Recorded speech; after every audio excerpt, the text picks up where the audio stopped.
After the fall of the Orokin, the grand clade families of the Ostrons were cast wide across the solar system, roaming and homeless in their great floating markets.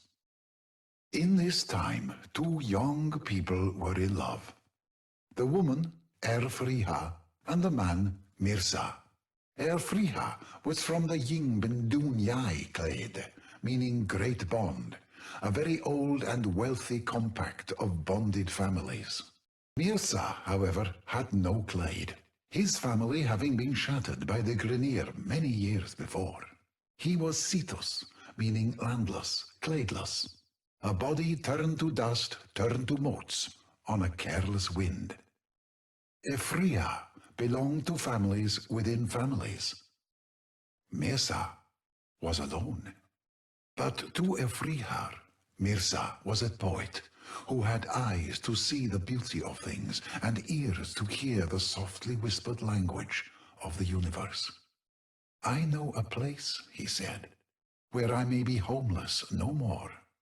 I have heard a voice, and it leads me there. Come with me.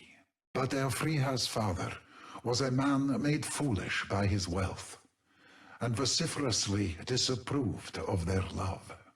Mirza was cast adrift from the floating market that was home to his one true love.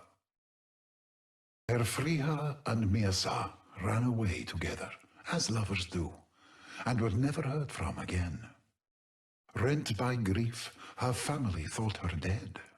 Her father passed away, clutching her cameo, at peace, thinking he would see her soon, in some moonlit afterlife.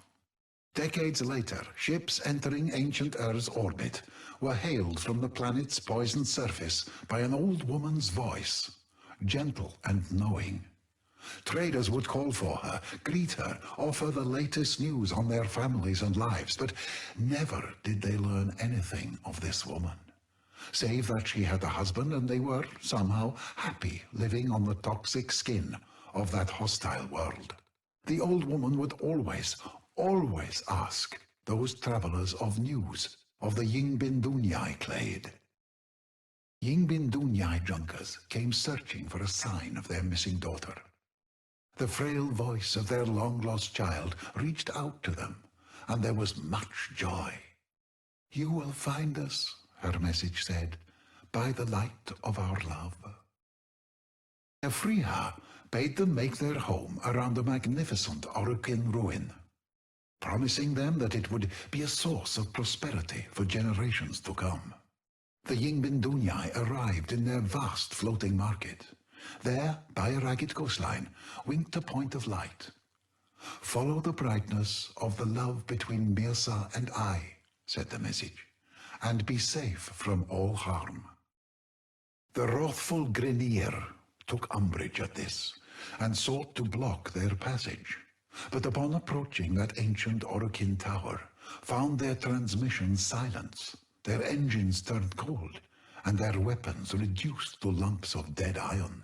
She was a being of the day, her husband a spirit of the night. Erfriha was a woman of the land, Mirza a man of the sea.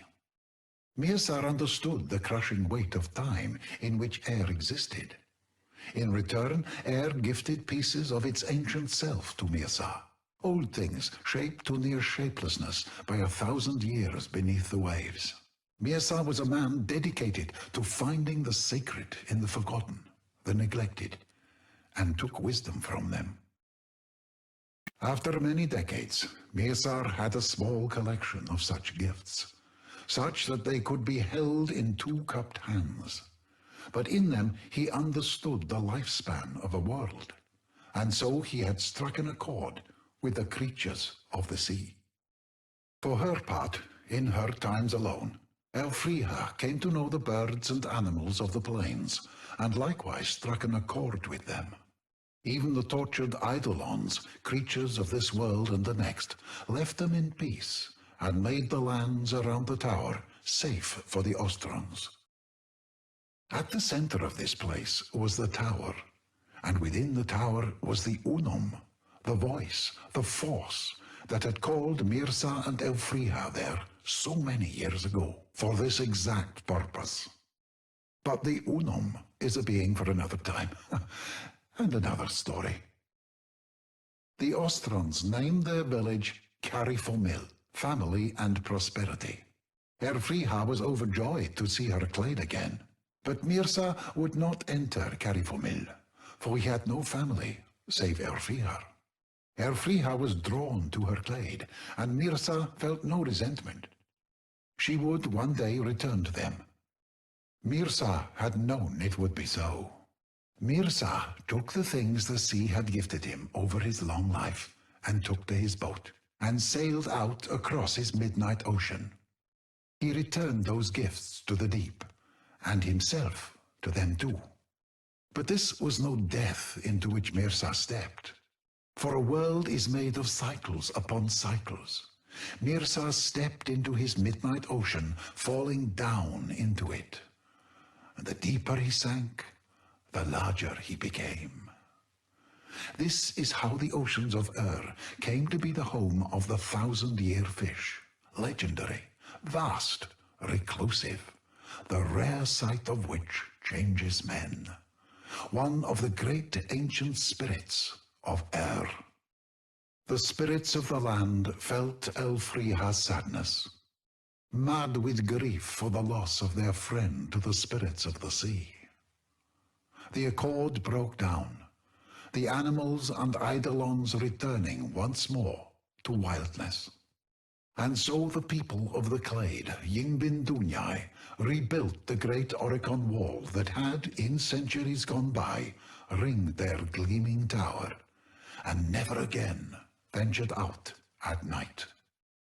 The villagers decided as one that their home would no longer be known as Carifamil, family and prosperity. From that day forward, it would be known as Cetus, landless, of no one clade, home to any who are blown as dust on the wind. Erfriha lived there the rest of her days, and for the remainder of her nights she held vigil atop the walls of Cetus, looking to the sea, and, some say, occasionally catching sight of a great fish, like an island in a midnight ocean, looking back at her with love.